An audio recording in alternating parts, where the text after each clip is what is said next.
بس مش كان يقول حكومتني أنا كاكا حكومتك قاعدة بس باري خردكاتو أقول لهم لقى ملتيني ما بيدري أفسر وزير بس لقى حكومة لقى فقير بس دو باري هاتيا براس كتير ئەم هاوڵاتی شاریە و لێرمایکەکەی وڵاتی گرت و ئازایانە قسەی دڵی ملیۆنان هاوڵاتی کوردی کرد کە ئێستا لە ژێر ڕەحمەتی حکوومەتێکی پۆلیسی بێنانوە و کارەبا و نەوت ژیانەکەن ناتوانن قسەی دڵی خۆیان بکەن. 105 زاد ژینگە وەرەك دۆر زادش تاوە زادێک تاوە دەبێت زادە بادەم زان هەموو تاسە پاس. حکوومەتێک ئاستی باجی بەڕێژەی لە 300 بەرز کردوێتەوە و سەرانە بە زۆرە ملێ لە خەڵک دەسێنێت و پارەی خۆڵانە و ئاوی کردووە بە ئیجباری و کارە باش بە ملەوەزی لە خەڵک وەرەگرێ لە بەرامبەریدا موچەی کردووە بە 2 مانگ جارێ داهاتی نەوت لوژ دەکە کارەبا و نەوتی سپینیە بەنزین و گازەکەشی گران.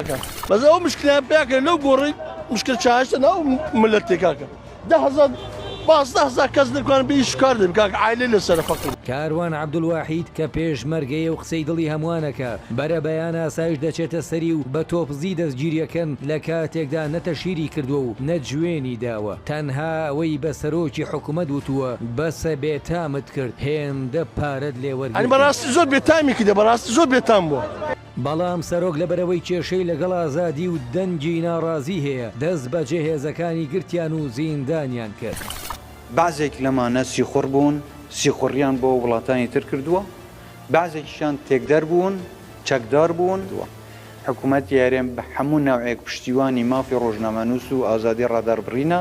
سەرۆکی حکوومەت تا ئێستا کابینەکەی 62 قەیرانی بنەڕەتی بەسەر هاوڵاتیاندا سەپاندووە و هاوکات خەڵکیشی لە ژێر ڕەحمەتیا گرواسنی هێزانیەکان چەپاندووە بۆیە هەرکە دەنجێکی ناڕازی لە هەولێر سەرەڵەدا کە کاریگەری لەسەر هاوڵاتیاندانێ ڕاستە و خۆ یادەیگرن یان تووشی دەیان دەردی کۆمەڵایەتی و سیاسیەکەن لە وێنەی گرتنی هاوڵاتیەک کە لە ناو مزگەوت تەنها لەبەرەوەی بەرماڵەکەی ڕاوەشان. لە مزگەوتە کورتە ڤیددیۆیەکم بڵاو کرایەوە بەڕاستی ئەم کورتە ڤیددیۆیە زۆر گەورە کراوەتەوە لە حەجمی خۆی و هەروەها تەفسیری زۆر جیاوازی بۆ کرا. من ناوی پێشمەرگە و سەرۆک بەرزانیم لا پیرۆزە. ئەم کردکردنەی دەنجی هاوڵاتیان هەولێر لە کاتێکدا ئازادی تەواو بۆ سەماکارێکی وەکو ئینجەی خۆری سووری و بیوتوبەرێکی وەکو محەممەد تورکی سعودی بە فراوانی لە هەولێرەیە و شەوانی سوور و شین لەسەر پارەی خەڵک بەڕێەکەن.